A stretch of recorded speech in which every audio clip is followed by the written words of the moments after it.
પત્રકાર એકતા પરિષદ ભરૂચ જિલ્લાના અધિવેશને સફળતાના શિખર ચડ્યા છે। અનેક સામાજિક સંસ્થાઓને શ્રેષ્ઠીઓની હાજરીમાં મહેમાનગતિના સૂર રેલાયા।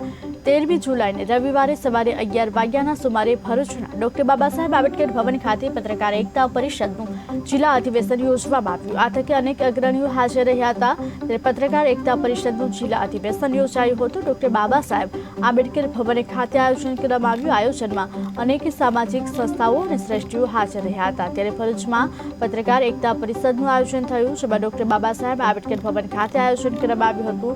આ તકે અનેક સામાજિક સંસ્થાઓ અને શ્રેષ્ઠીઓ પણ જોકે હાજર રહ્યા હતા। અધ્યક્ષ પત્રકાર એકતા પરિષદ આજે ભરૂચ જિલ્લામાં જિલ્લા અધિવેશન બીજી વખતમાં એટલે રિપીટ અધિવેશન છે। દરેક જિલ્લામાં એક અધિવેશન તો કર્યા છે, પણ ભરૂચમાં બીજી વખતનું અધિવેશન થઈ રહ્યું છે। આ અધિવેશનમાં ભરૂચ જિલ્લાના તમામ તાલુકા અને શહેરના મોટાભાગના પત્રકારોએ હાજરી આપી।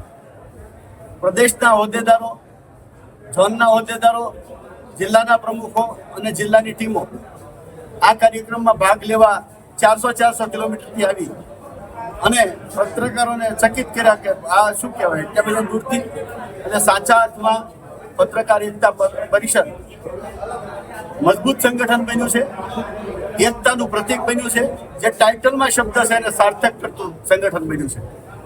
ગુજરાતમાં સૌથી મોટી સંખ્યાનું અને તમામ જિલ્લા અને તાલુકામાં કારોબારી ધરાવતું એકમાત્ર સંગઠન છે। એની સાથે પ્રદેશની મહિલા ટીમ અને પ્રદેશની લીગલ વિંગની પણ રચના થયેલી છે અને એ ટીમ પણ કારોબારી સાથે કાર્યરત છે। ત્યારે ગૌરવ લઈશ અને ભરૂચને અભિનંદન આપીશ કે આજે ફેરી કાર્યક્રમ કરી અને ભરૂચના પત્રકારોને પ્રોત્સાહિત કરવા માટે જે શ્રેષ્ઠીઓ હાજર રહ્યા, જે સંસ્થાના ટ્રસ્ટીઓ હાજર રહ્યા, એમના જે અનુભવનો નિચોડ હતો એ અમારી સંસ્થા માટે ખૂબ ઉપયોગી થાય એની